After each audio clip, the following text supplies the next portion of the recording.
I'm still expanding my raised bed collection, from the more conventional treated timber ones to the slightly less conventional designs I've come up with. Truthfully, more as a way just to try and get rid of all the soil I'm excavating, more so than actually growing anything. But I picked up these two cable drums recently, and I found a simple design just to turn them into these raised oak-clad beds for around about £80 a piece.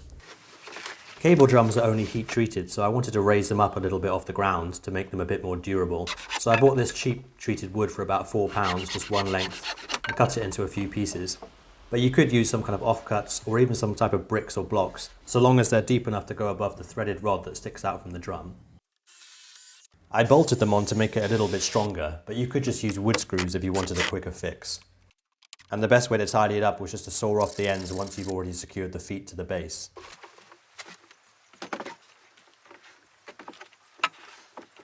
For the cladding I used 100mm green oak boards, but you could use any material, treated softwood would be fine. But I wouldn't make them any wider than 100mm in order to get a pretty tight fit around the circle. I was able to get enough of these boards for one drum for under £40 by using the same method I used to make my oak gates by ripping up an old landscaping sleeper, although a bit easier this time because I was using my new jumbo circular saw. I bolted on the first board to two offcuts that I had also bolted to the top and bottom of the drum. I only did this because I'm going to use the bolts later on to attach the metal banding. The most important thing at this stage is to make sure the first board is totally square to the level base, so that each board you attach afterwards is correctly aligned.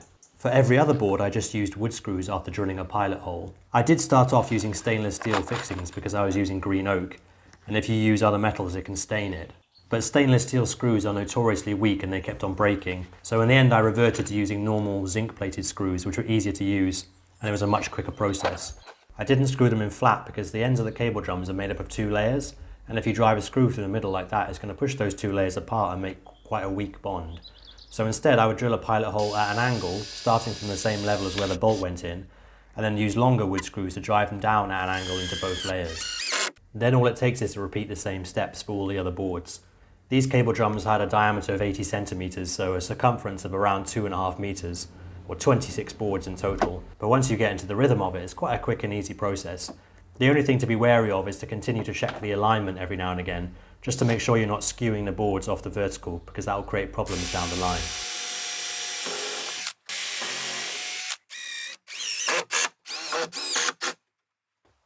I had to adjust some of the final boards because I was going to end up with a tiny gap at the end and it would have looked a bit strange to put in a small piece and also would be difficult to attach. So I found the easiest thing to do was to cut off 1 or 2 centimeters off the width of 4 or 5 boards and then make sure they all fit in properly before you attach them.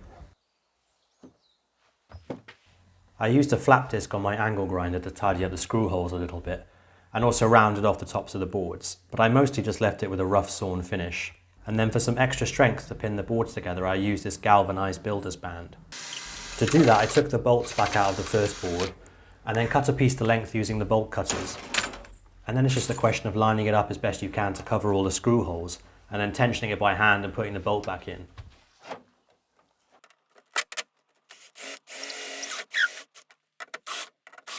And then I repeated the same process for the band on the lower section. I also added some more coach screws at different intervals around the band. Getting it down onto the ground was not easy because this thing is very, very heavy, being made mostly from oak. But you can use the hole in the middle of the drum as a gripping point. And that same hole also acts as a drainage point when you add the waterproof liner. For the liner I just cut a long strip roughly the same width as the distance from the top of the boards to the middle hole, and attached it with a staple gun, putting a staple on each board at the top and also into the softwood core. And this is the cheapest staple gun you could get on Amazon, but it was still strong enough to go into the oak. I didn't overcomplicate this by trying to cut any fancy shapes into the liner or cut any slits or anything. I just overlapped it as I went round to fit the circle, and it came out looking pretty good and being quite a neat fit. To plug the holes in the middle I just put a stone in either drum, which will allow drainage but will still mean it can be filled with soil. And this is the final product. I think I will put these on some kind of gravel or hardcore base to try and prolong their life. I mean, the cable drum core will inevitably decay slowly, but the liner will stop it from being saturated. And actually there's quite good airflow in the hollow bit in the middle because of the tiny gaps between the boards, so that will help keep it dry. In terms of cost, the drums were about £15 each, the boards were £40 for each drum, albeit with extra labour, The base pieces were about £4. I used about £4 worth of liner and £5 worth of builder's band for each of the drums, about £5 worth of screws, and then maybe another £5 for the bolts and the staples and other bits and pieces, making it under £80 in total, which I think is pretty good value for how they turned out.